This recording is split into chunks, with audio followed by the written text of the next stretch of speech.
Գործարար ալիքն եք դիտում կամ լսում, ռադիո ընդունիչով FM 106 եւ 5 հաճախականությամբ, կամ լրատվական ռադիոյի YouTube-յան էջում, կամ գործարար ալիքի թվային պլատֆորմներում, կամ Դարփինյան Արմենի YouTube-յան էջում, կամ ինչ-որ այլ թվային հարթակում իր հետ կապ ունեցող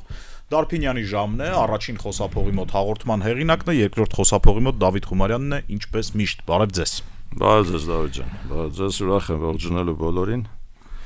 Եվ այսօր մենք խոսելու ենք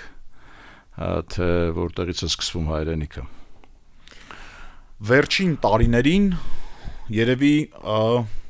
հայկական, հասարակական, քաղաքական մտքի ամենակարևոր հարցն է։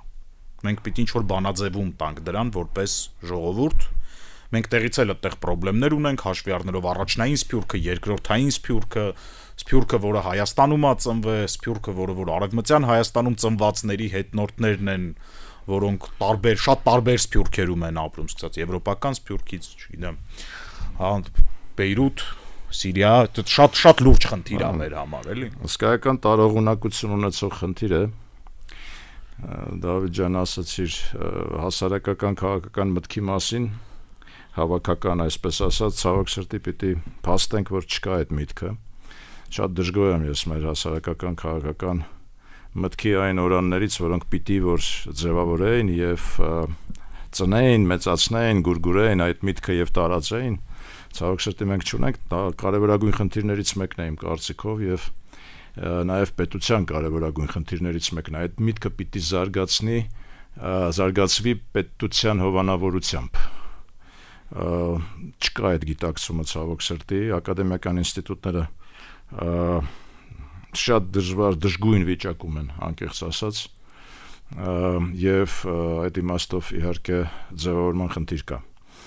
Բայց ես այսօր մի տեսակ պոետիկ եմ տրամադրված այդ թեմայի շուրջ եւ ավելի շատ երևի զգայական մոտեցումների մասին խոսենք։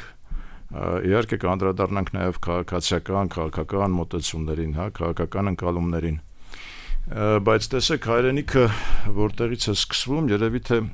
երկու բան կա, էլի, երկու շերտ կա, որը պիտի նայենք։ Նախ զգայականը, անպայման, որ ինդիվիդուալ, այսպես մեր վերաբերմունքն է, եւ մեր զգայական մոտեցումները, զգացմունքները, եւ երկրորդը քաղաքացիական մոտեցումը, ինչպես ենք մենք ընկալում հայրենիքը։ Սկսեմ երևի զգայականից, գիտեք այն հողը, որի հետ շփվելիս դու փշաքաղվում ես։ Այս է հայրենիքը, եթե կա այդ զգացումը, ուրեմն դու ունես հայրենիք, եթե չկա այդ զգացումը, ուրեմն դու կորցրել ես հայրենիքի գիտակցումը, հայրենիքի ընկալումը։ Փշաքաղվում ես, խորհում ես միասին, երկխոսում ես անպայման, հասկանում ես արձագանքը, նայում ես քարերին եւ տեսնում ես քարերի ժպիտը։ Հիշում ես Համոսայանը մի հրաշալի ուղակի գլուխգործոց ունի քարերի մասին, ուր որ նայում եմ քարե բարձունք է, քարե արցունք է, քարե ժպիտ։ Այդ ժպիտը, արցունքը, քարի հետ դիալոգը պիտի կարողանաս ընկալես, հասկանաս, մտնես այդ դիալոգի մեջ, անպայման երկխոսես հայրենիքիդ հետ, անպայման ուժ ստանաս եւ ուժ տաս, դա երկու ստեկ այսպեսի process է։ Բայց այդ ընկալումը ուղղակի ինքնաբերաբար չի գալիս, դա մեր կյանքի ընթացքում ձեռքբերումն է հայրենիքը, այո, ասում ենք, որ Աստծո պարգև է, բայց տեսեք, որտեղից է սկսվում հայրենիքի ընկալումը, ես երևի իմ օրինակի վրա ասեմ, իմ մոտ դա սկսվել է դպրոցի ճամփայից, հենց ճամփայից, ոչ թե դպրոցից որպես երևույթ, այլ այն ճանապարհից, որ տնից գնում ես մինչև դպրոց, քայլելով անպայման, Սկզբից հայրիկիդ, մայրիկիդ ուղեկցությամբ, հետո արդեն միայնակ, երբ որ 3-4 դասարանից սկսված, հիշում եք էլի Հովհաննես Թումանյանի գլուխգործոցը, դպրոցի ճամփան, Ձմեռվա բուքին, Սառնամանիքին, դպրոցի ճամփան, երկար է դժվար շատերի համար, իսկ ով սեր ունի, ինչպես ուսումի, դպրոցի ճամփան միշտ կարճ է սիրուն, ձմեռ թե գարուն։ Հիմա այդ դպրոցի ճամփան սարսափելի կարևոր է իմ կարծիքով, որովհետև այդ քայլելով դու ընկալում ես առաջին գիտակցաբար քո երկխոսությունը սկսում հայրենիքիդ հետ, իմ կարծիքով այդ դպրոցի ճամփայից։ Ցավում եմ, որ մենք այսօր միտված ենք մի քիչ այլ ինչ-որ մշակույթի էլիտար դպրոցներ ենք ստեղծել տարբեր վայրերում, հիմնականում քաղաքից դուրս կամ քաղաքից այրամասերում,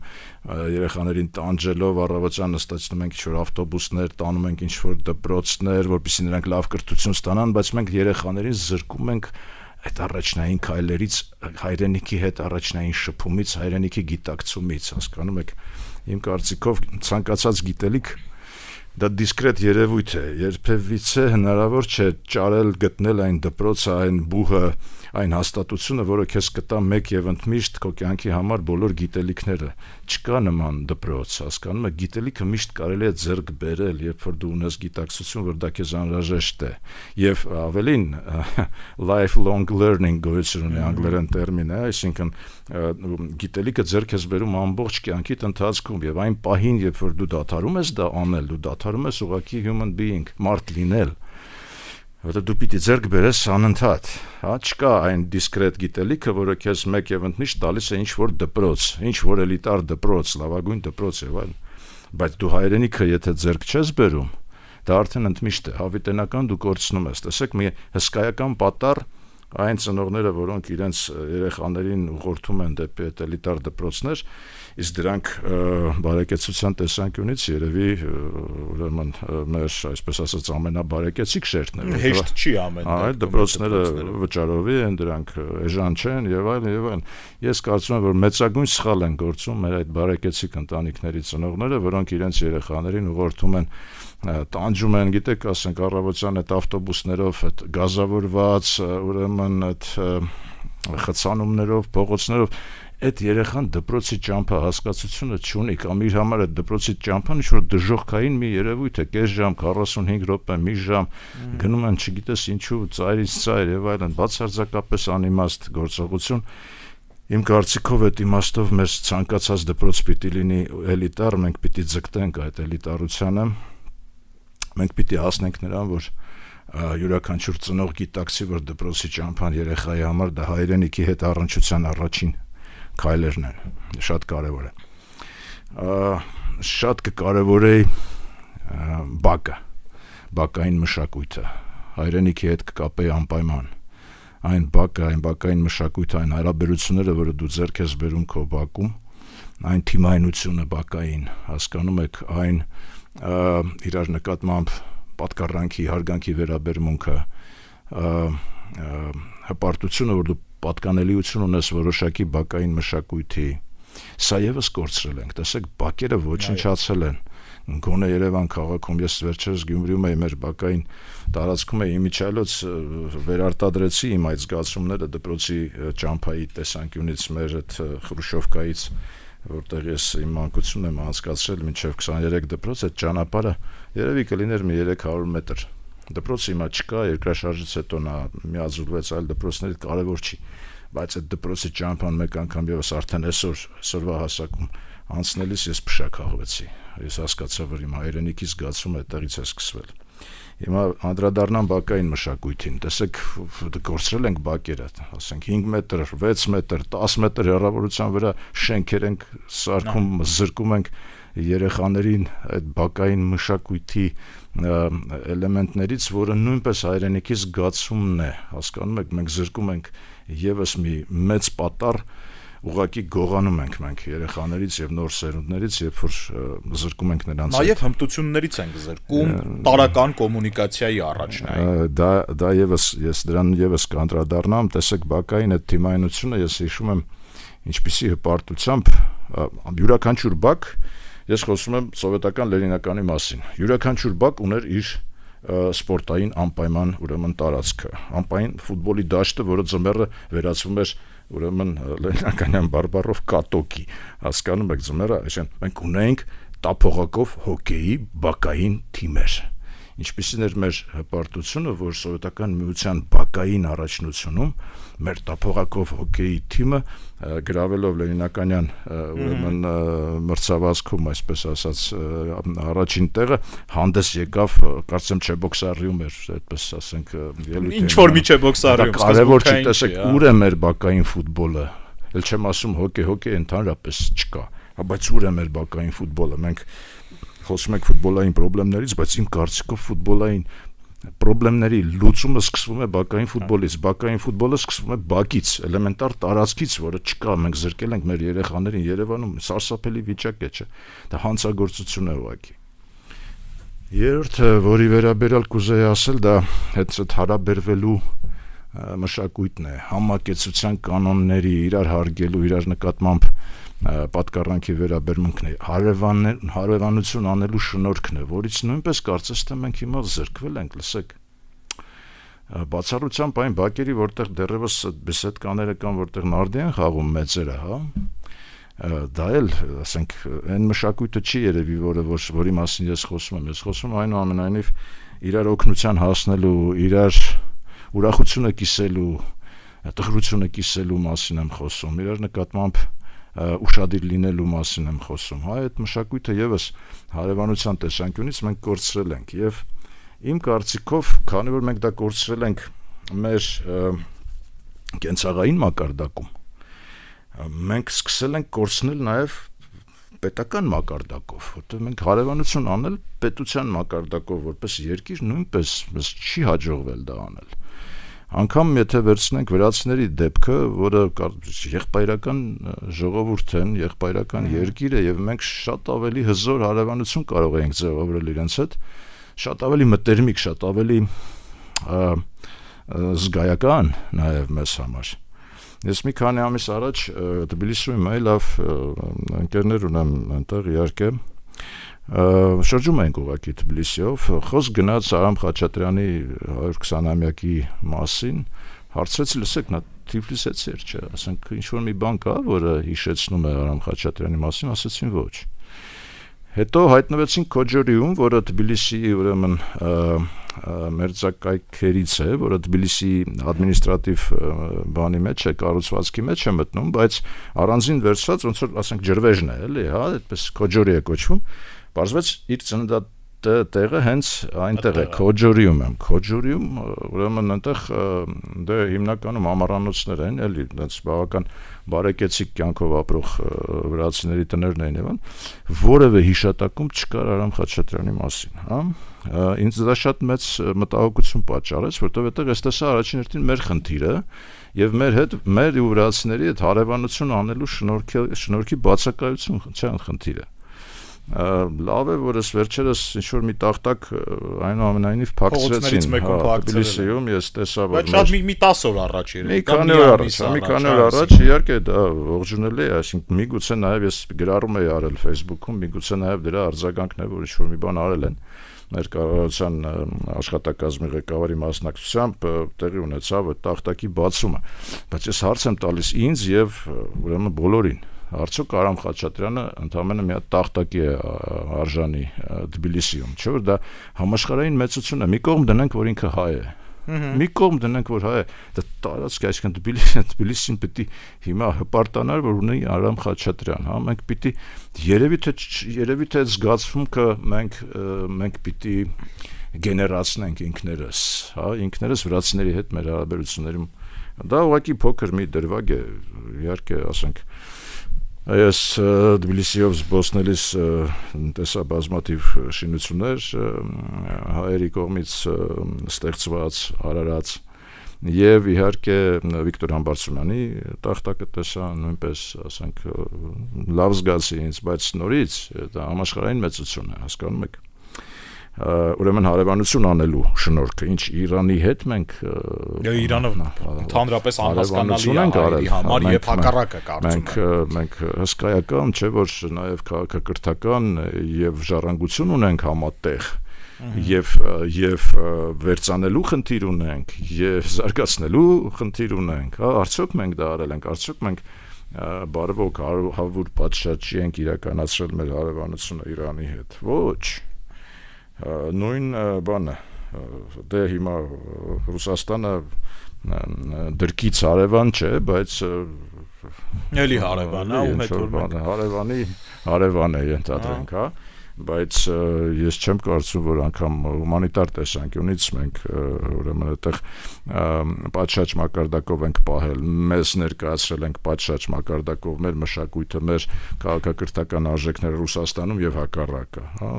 սովորաբար ինչ որ հարսանիքային մակարդակի բաներ են եղել, էլի փոխայցելություններ, հա, ասենք Կիրկորովի մակարդակի կամ նմանատիպ ինչ որ փակագծերում աստղեր եւ համապատասխան մեր, այսպես ասած, աստղեր դա այն փոխանակումը չի, որին մենք արժանի ենք եւ որին մենք պիտի ձգտենք։ Չեմ խոսում, որ մենք ընդհանրապես Թուրքիայի եւ Ադրբեջանի հետ որևէ բան չենք ստեղծել, այսինքն մենք կաղապարվել ենք երկրի տեսանկյունից եւ երկրի մասշտաբով կաղապարվել ենք ճիշտ այնպես, ինչպես կաղապարված ենք մենք այսօր մեր բնակարաններում եւ հարևանություն անելուց կարծես թե խուսափում ենք կամ պատասպարվում ենք մեր համապատասխան առանձնատներում, հա, տեսեք մեծ դարպասների հետևում, այո, դարպասների հետևում եւ դարպասների ներսում էլ ինչ այլասերվածություն ասես կարող է տեղի ունենալ, հա։ Իսկ դարպասներից դուրս էլ մեզ չի հետաքրքրում։ Հենց դա է, որ չի հետաքրքրում, մենք եկանք հասանք այն վիճակի, որ մենք ունենք օրասական այսօր իրավիճակ եւ երկրի եւ պետության մեծ հաշվով երբ Ռուսաստանը Վրաստան մտավ, ես կարծում եմ, որ մենք մեզ շատ սխալ պահեցինք։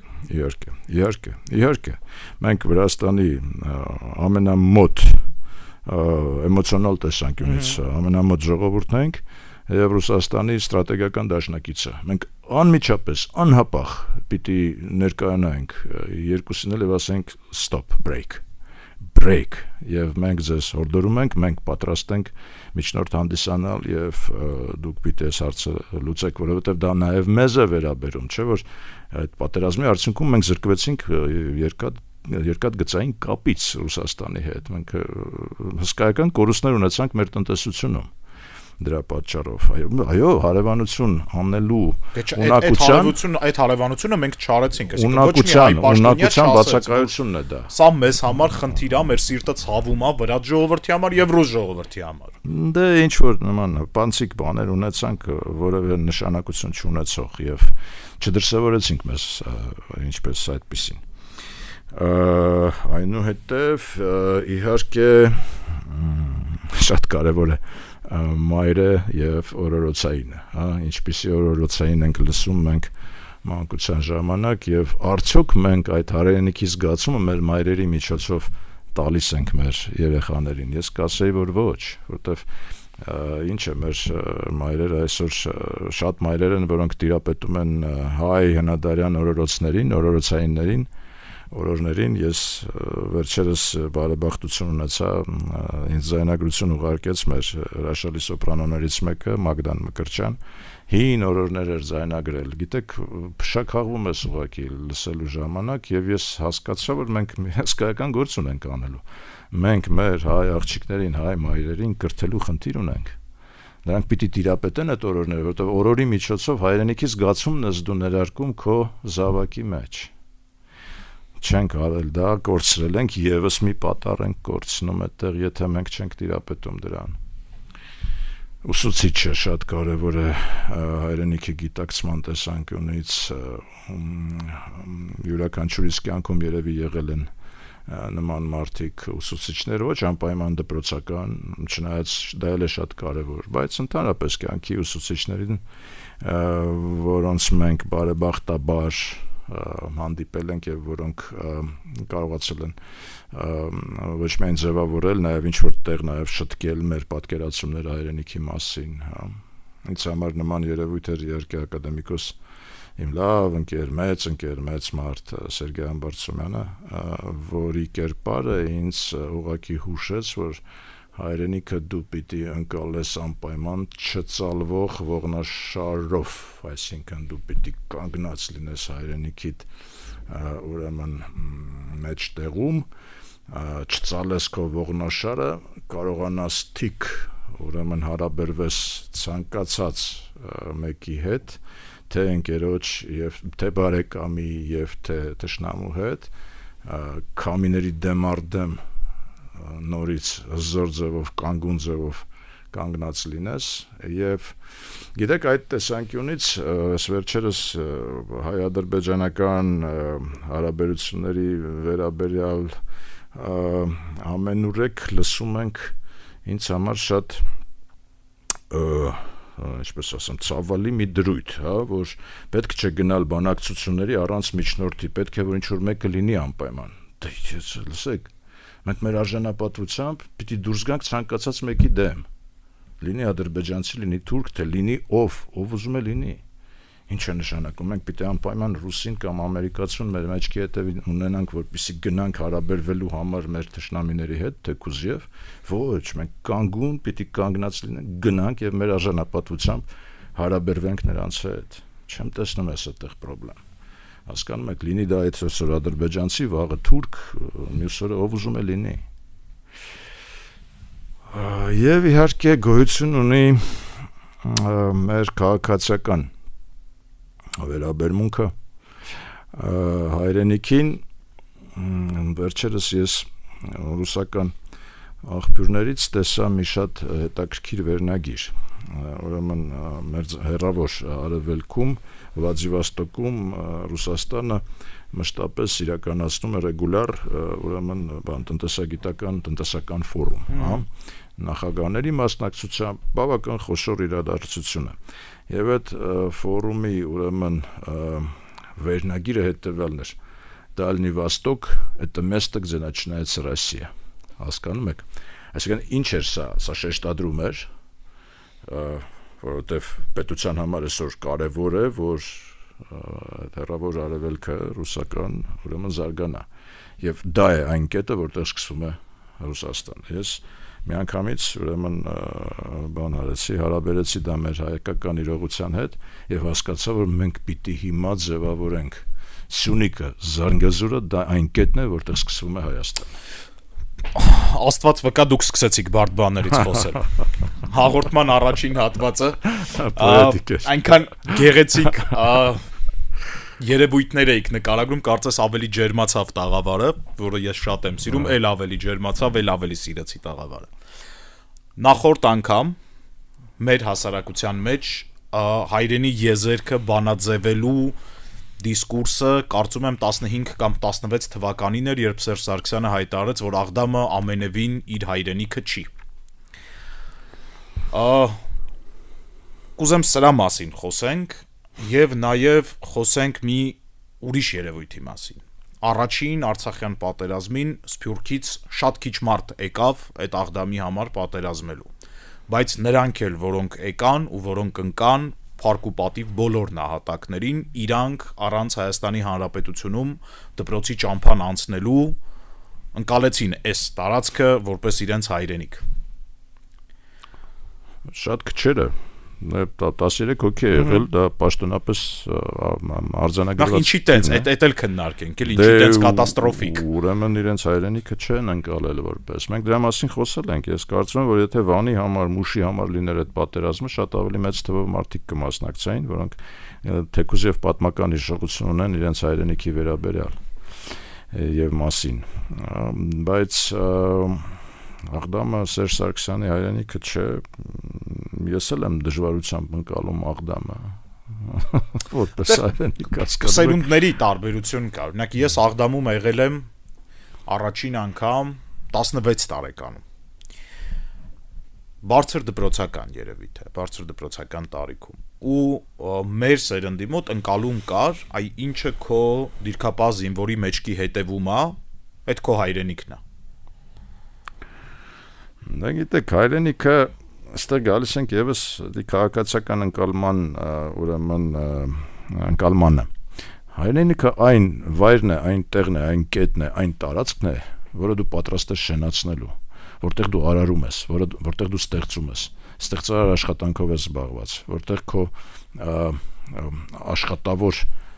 մարդը քարից հաց է քամում, հա, էլի համոին անդրադառնամ։ Հիմա մենք Աղդամը չենք շենացրել։ Մենք Աղդամը այսօր էլ եկել եւ մշտապես Ադրբեջանի կողմից ներկայացվում է աշխարհին որպես հայերի կողմից բարբարոսության իրականացման ուրեմն վայր եւ պատկեր։ Ես կարծում եմ նրանք չեն էլ կառուցի Աղդամը, այդպես կթողնեն, որ ամբողջ աշխարհին մշտապես ցուցադրեն, թե ինչպիսի բարբարոսություն են իրագործել հայերը։ Գիտեք, հայրենիքային վայրն է, որտեղ դու պատրաստ ես արարել,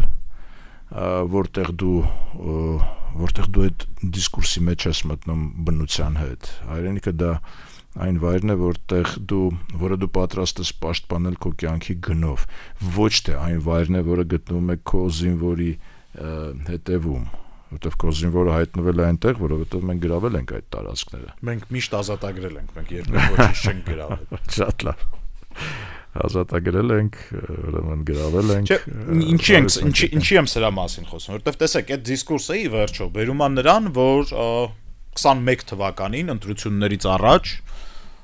վարչապետ Փաշինյանը, այն խոսում ենք Սերժ Սարգսյանի մասին, հիմա վերադառնանք այժմյան իշխանություններին, ասում են, որ Սև լճի 30%-ի համար ադեկվատ չի մարտական գործողություններ։ Ես կարծում եմ Փաշինյանը զղջում է հիմա այդ արտահայտության համար։ Ես կարծում եմ, որ ինքը զղջում է, դա, ասենք, սայթակում է տեղի ունեցել։ Իմ կարծիքով այդպես է, չեմ պատկերացնում, որ ինքը հիմա նույն բանը կարտասանի։ Համենայն դեպս չի արտասանում, չէ՞։ Չի կրկնում ինքը դա։ Շատ բան կրկնում է, բայց դա չի կրկնում։ Դե ավելի վտանգավոր բաներ էլ է իրականում կրկնում, այսինքն օրինակ այդ շատ լավ է որ հարցրեցիք օրինակ մենք ռադիո լսողներին ասում ենք ցտեսություն ում հետաքրքրեց օրինակը իմ հարցի եւ պարոն Դարփինյանի պատասխանը գալիս է թվային հարթակներ լրատվական ռադիոյի գործարար Ալիքի եւ Արմեն Դարփինյանի YouTube-յան էջի հիմա մենք քննարկում ենք օրինակը Դե օրինակ, որ մենք ընդունում ենք Ադրբեջանի տարածքային ամբողջականությունը Հայաստանում գտնվող անկլավներով։ Օրինակ Տիգրանաշենով։ Հիմա ի վերջո լավ Աղդամը հեռու էր, մենք տենց շատ չենք գնացի Աղդամ, մեր հայրենիքը չի։ Հիմա ես Ջերմուկի փեսա եմ, տարին մի քանի անգամ գնում եմ Ջերմուկ, անցնում եմ Տիգրանաշենով, վստահեցնում եմ ձեզ նույն էմոցիոնալ կապվածությունն ունեմ, ինչ ասենք նախորդ գյուղի կամ Տիգրանաշենից հետո եկող, ասենք հաջորդ Չիվա գյուղի հետ։ Հիմա ոնց որ էդ էլ մեր հայրենիքը չի։ Դա ջան, բանակցությունների խնդիր է։ Հիմա մենք գտնվում ենք շատ դժվար շրջափուլում հարաբերությունների, բանակցությունների արվեստի խնդիրը, թե ինչը մենք կկարողանանք պաշտպանել, որտեղ կանգ առնել, ինչը պահպանել, ինչը բանակցային առևտրի միջոցով հանձնել, ինչը ստանալ դրա դիմաց, Ցավոք սրտի մենք հիմա կանգնած ենք նման իրավիճակի առջև։ Ցանկացած իրավիճակում պետք է փնտրել եւ գտնել օպտիմալ լուծումներ, դրանք կան։ Գիտեք, եթե մենք օպտիմալ լուծումը գտնեինք 3, դա կլիներ շատ ավելի լավ լուծում։ Եթե գտնենք այսօր կլինի ավելի վատ քան 3 էր, բայց ավելի լավ կլինի քան վաղվանն է։ Եթե մենք թողնում ենք վաղվան, մենք ունենալու ենք ավելի վատ լուծում։ Բայց նորից ցանկացած իրավիճակում կա օպտիմալ լուծում։ Հիմա մեր այսօրվա իրավիճակում պիտի կարողանան բանակցության արդյունքներում գտնել այդ օպտիմալ լուծումը, որն է, ինչքան զիջումներ կարելի անել, ինչ պիտի ստանալ դրա դիմաց, ինչ երաշխիքներով։ Սա բանակցային արվեստի խնդիր է։ Հիմա այո, հնարավոր է, որ մենք ինչ որ կորուստներ ունենանք, բայց դրա դիմաց ինչ որ նաև ձեռքբերում պիտի ունենանք։ Այ դրա դիմաց ձեռքբերումների ես ներողություն եմ խնդրում ձեզանից եւ ռադիո լսողներից, որ մեր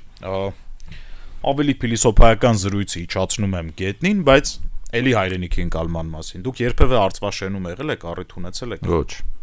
Հիմա պետք է հասկանալ այդ երբ մենք Տիգրանաշենը փոխում ենք Արցվաշենի հետ, հա, ադրբեջանական քյարքին փոխում ենք Արցվաշենի հետ։ Արդյոք դա ծուր մեր հայրենիքն է դեռ։ Դե գիտեք, դա մեր հայրենիքն է եւ պատմականորեն եւ հիմա այն որ ես դա այնտեղ չեմ եղել, չի նշանակում որ իմ հայրենիքը չի, դա իմ հայրենիքն է, ձեր հայրենիքն է, իհարկե հայրենիք է։ Հիմա ինչքանով կլինի դա դյուրին մեզ համար, ինչքանով դա կլինի նպաստավոր մեզ համար ենթադրենք, հա, որտեղ դա նորից բանակցությունների խնդիր է, թե մենք վերցնում ենք Արցվաշենը, մենք պիտի նաև բանակցենք ճանապարհ վերցնելու մասին, մենք պիտի նաև խոսենք նրա, այսպես ասած, ռազմական պաշտպանության մասին այդ անկլավի, մենք պիտի նաև ունենանք այն հանրույթը, որը կգնա այնտեղ ապրելու, հա, մենք պիտի նաև այդ մարդկանց համար ստեղծենք պայմաններ, որ նրանք ոչ միայն ապրեն, նաև բարգավաճեն, անվտանգ ապրեն, այո, ոչ միայն անվտանգ, նրանք պիտի, ասենք, ապրուստի միջոց ունենան, նրանք պիտի աշխատեն, ստանան իրենց եկամուտները եւ այլն, ամեն ինչ պետք է ապահովի, սա մի օրվա խնդիր չի եւ շատ པարզ լուծման հարց չի, ես կարծում եմ, որ դա շատ ջուր կտանի դեռ այս process-ը, բայց ամեն դեպքում ինչ որ եզրակացության, եզրահանգման եւ պայմանավորվածության պետք է գալ։ Տիգրանաշենը, այո, իհարկե հայրենիք է, այո, իհարկե հայրենիք է, բայց հայրենիք է նաև ղարսը, հայրենիք է նաև մուշը, հայրենիք է նաև բանը, հիմա գալիս ենք այն հարցին, որը քննարկել ենք, բայց ես ցավում եմ, ես կարծում եմ, որ մենք դեռ երկար ենք պտտվելու այդ հարցի շուրջ։ Հիմա Արցախը դե յուրե Ադրբեջանի կազմում եւ դե ֆակտո Ադրբեջանի կազմում շարունակում է մնալ մեր հայրենիքը, մենք պետք է այնտեղ վերադառնանք, ապրենք, պետք է պայքարենք այդ հնարավորության համար Ադրբեջանի կազմում ապրելու։ Տեսեք, պայքարել հնարավորության համար դա մի բան է, հա։ Թե Հայաստան որպես պետություն պայմաններ ապահովել, որպեսզի դա լինի հնարավոր, հա։ Հիմա տեսեք, մենք որպես պայման, որպես պետություն, հա, Հայաստանը որպես պետություն դեռևս չի կարողացել պայմաններ ապահովել, որ մեր վանեցիները վերադառնան Վան։ Հա, չեն կարողացել։ Բայց պիտի անի դա, դա է կարևոր հարց։ Ես կարծում եմ, որ բանակցային շնորհքը, հարևանություն անելու շնորհքը, արվեստը կասեի, իհարկե պիտի նպաստեն դրան։ Ոչ տեսեք նորից, ասենք մենք անգամ առնչվելու հնարավորություն չունենք, տեսեք, ասենք Մասիս սարը բարձրանալու համար մեր տարբեր քրդական կազմակերպությունների ենք դիմում, որպեսզի նրանք մեզ ուղեկցեն, չէ, մեր ասենք։ Ու նախ գնում ենք Վրաստանով այդտեղ, Վրաստանով ենք գնում Վրաստան, հետո նոր մտնում ենք, հետո ինչ-որ քրդերի հետ ենք շփվում։ Դա նշանակում է, չէ, որ պայմանները ստեղծված չեն։ Հիմա ասենք յուրաքանչյուր հայորդի, որը ուրեմն իր նախորդներից ժառանգել է գոնե այդ պատմությունը եւ իրեն պատկերացնում, ասեք, ես կուզենայի շատ եմ ուզում, ես չեմ եղել, պիտի լինեմ անպայման ու կլինեմ, ինչ որ ճանապարհներ, զարթուղի ճանապարհներով չեմ ուզում գնամ։ Ես ուզում գնալ այն ժամանակ, երբ որ դա լինի հնարավոր եւ պետությունների կողմից երաշխավորված։ Այսօր Թուրքիայի պետությունը ոչ մի չի երաշխավորում։ Հայաստանի պետությունը որևէ բանի չի հասել։ Ընդամենը մենք ունենք տուրիստական ընկերություններ, որոնք քրդական որոշ ընկերությունների հետ համաձայնեցված իրականացնում են այդ երթուղին։ Բայց դա այն դիրքը չի, որը ես կուզենայի, որ մենք ունենանք։ Հասկանում եք, մենք պիտի ունենանք ազատ տեղաշարժի, ազատ գնալ գալու հայրենիքի հետ առնչվելու հնարավորություն։ Մենք դա չենք ունեցել, չունենք, հուսով եմ, որ կունենանք։ Նույնը վերաբերում է Արցախին։ Հիմա իհարկե մենք ասենք այդպես չի էլի որ 100,000 կամ 150,000 մարդ այդտեղից ասենք վտարվեց ու մենք դա ասենք այդ մարդիկ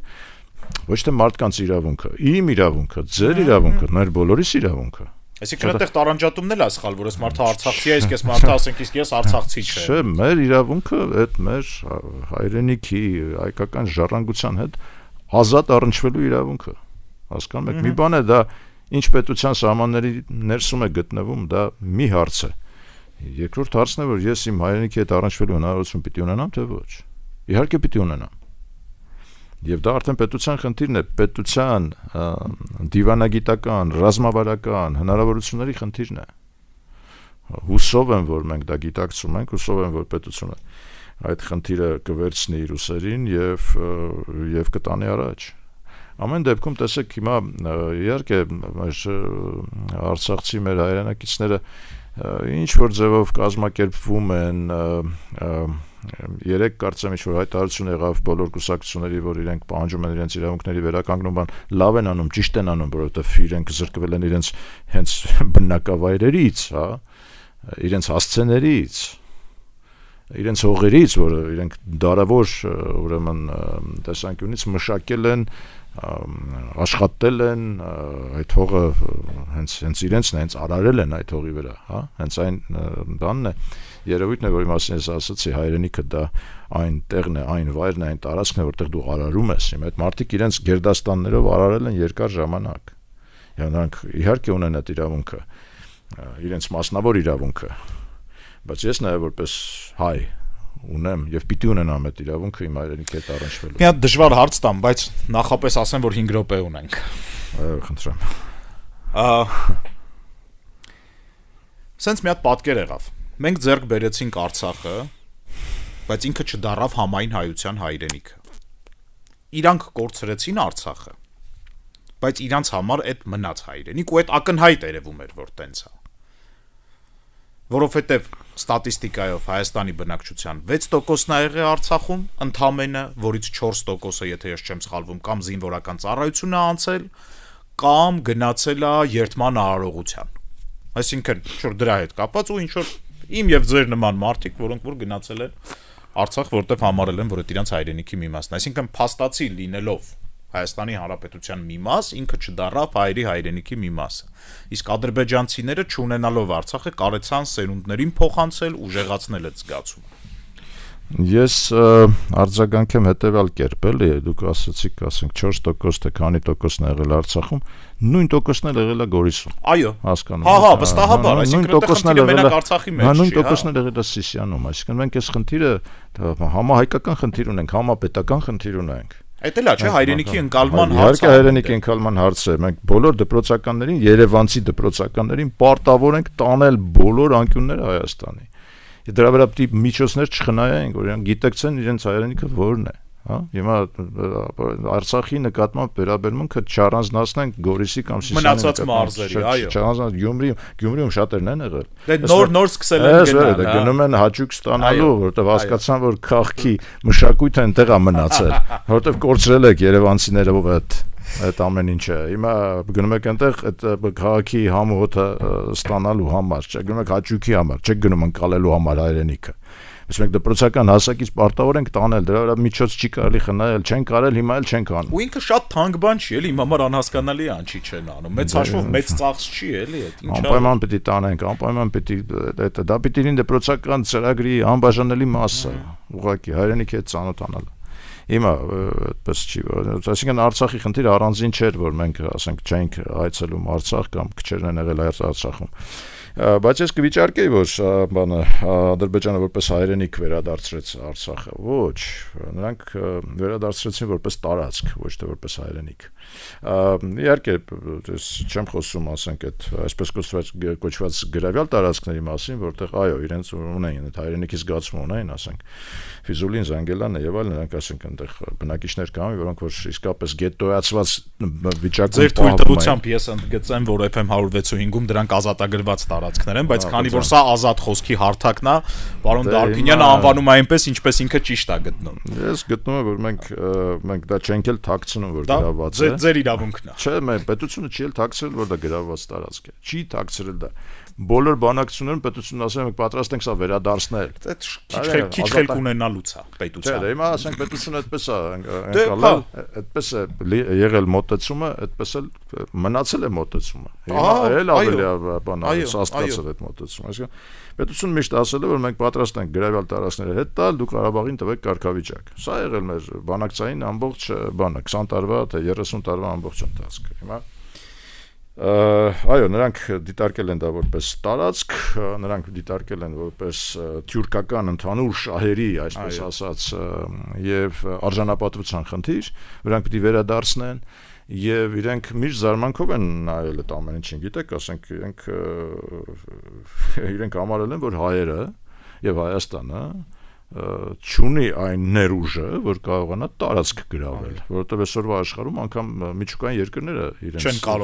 շատ դժվար է մարսվում միջուկային երկրների կողմից լրացուցիչ տարածքների գրավումը։ Ռուսաստանը մինչև հիմա չի կարողանում Ղրիմը մարսել, հա, հիմա փորձում են ասենք ինչ-որ ձևով մարսել ինչ-որ բան, բայց չի հաջողվում, չէ՞, միջազգային իրավունքի տեսանկյունից ոչ ոք դա չի ընկալում, չի ընդունում դեռևս, հա։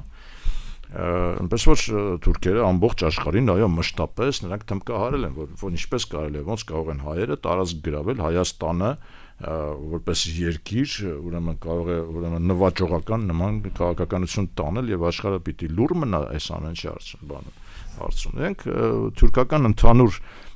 այսպես ասեմ այո ազգային շահերից ելնելով եւ պետական շահերից ելնելով կենտրոնացրեցին իրենց ուժերը եւ իդ գրավեցին։ Հիմա իրենք արդեն գրավեցին։ Բայց մեր իրավունքների տերը մենք պիտի կանգնենք բնականաբար եւ մեր արարելու իրավունքը այդ հողերի վրա մենք պիտի վերականգնենք։ Ինչպես, ինչ մեթոդներով, ինչ երաշխիքներով, ինչպես կապահովենք, չնայած այդ մարդիկ իրենց տները, բակերը